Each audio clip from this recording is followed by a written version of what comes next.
Here at MTD, we're keen on educating the engineer, and I'm sat here with ITC today, and we're going to talk about aluminium machining.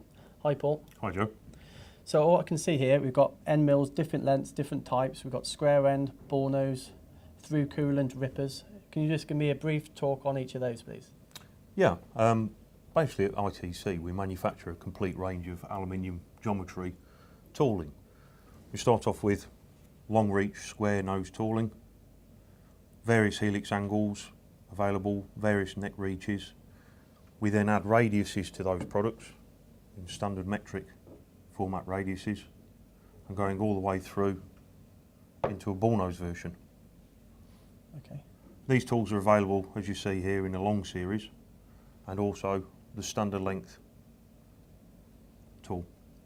Because we manufacture such a wide range of geometries, lengths, neck reaches, radiuses, etc., we virtually cover every application required.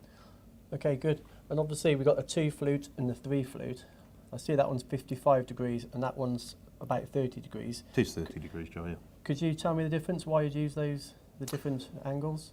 Yeah, traditionally we manufactured a high helix, heavy stock removal tool with 55 degree helix, a trace of land and radial relief, giving a very, very strong tool.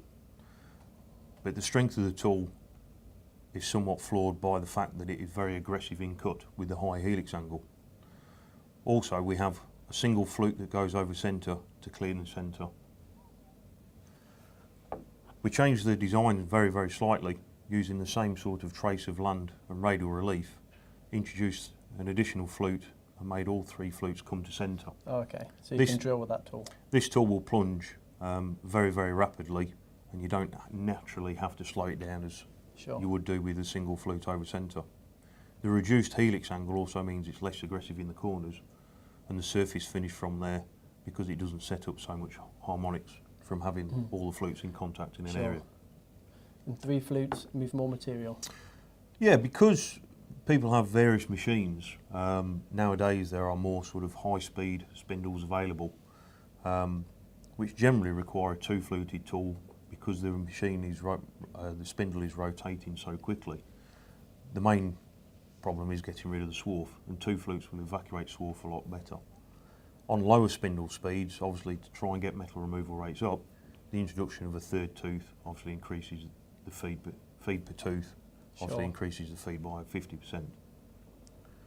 These are all then complemented by the Whittier range, and a typical example is a specialised geometry through coolant carbide ripper, designed for aluminium, which will enable you to take much bigger cuts than a standard tool, but obviously will not give such a good surface finish.